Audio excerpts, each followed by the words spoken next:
ورقة إجابته عندي رقمه اللي هو رقم التسلسلي هذا. فيه اليوم تلميذي والله تلميذية اللي الأرقام تعرفوا يجون ما هم معروفين، الأسماء ما هم معروفين لكن فقط معروفين بالأرقام. ايش يقولوا له التوهين. فيه اليوم تلميذي والله تلميذية اللي قال عن النبي صلى الله عليه وسلم والصحابة أنا ما قد نقول ولا نقد نعيده، ما نقد نقول ولا نقد نعيده. يقال بعد نأكد لكم أنه ذا اللي قال ما قالوا إلا مخيطر عليه من الله ما يستحق من اللعنات تترى إلى يوم القيامة. ذا اللي قال عن النبي صلى الله عليه وسلم ما يجد مسلم أبدا يقراه ويعيده.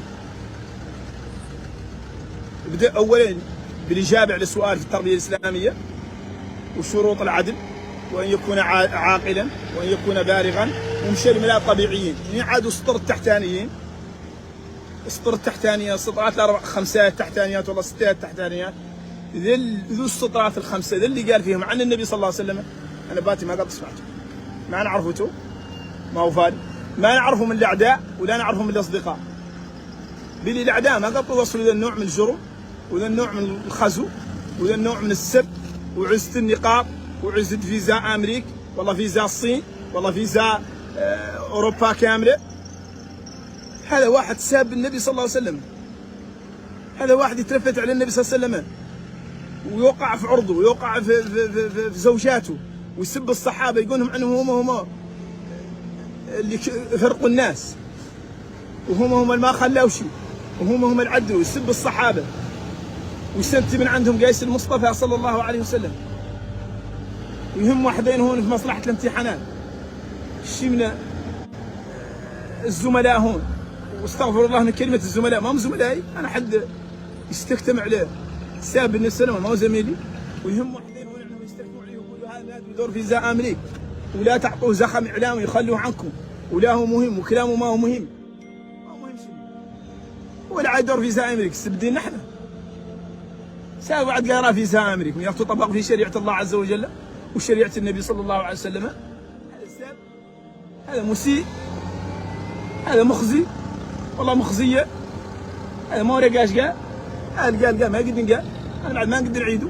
بالمناسبة ورقته عندي أراها عندي في تلفوني، اللي قال أراها عندي في تلفوني ما قد نقرأ ولا قد قال، كاتبه وذوك هواها ما هو جاحد اللي وعنده أفكار ينشرها مسيئة للنبي صلى الله عليه وسلم، مسيئة للمصطفى يا أمة محمد. أمة محمد ما يصح، ما هي طريقة قد مدة تعيش عليها، ما هي طريقة قد مدة تبني عليها مستقبلها، ما هي طريقة قد أمة تتم رموزها حقيقيين يخلوا ماشيين استكتموا عليه وخلوه عنكم. والناس الأخرى اللي ما هي مهمة رموز ولا تنسمع. كان هذا واحد ما يقول للرئيس والله ما يقول للوزير الأول والله ما يقول لواحد من الأمناء العامون ما تقوم الدنيا وتقعد، يعني عاد ما يقول للنبي صلى الله عليه وسلم النوع من الكلام في مصلحة الامتحانات في البكالوريا في شعبة الآداب، شعبة الآداب ذوك مقاطع العايل أهل سي وأهل دي اللي تصح علم التربية الإسلامية بشعبتهم.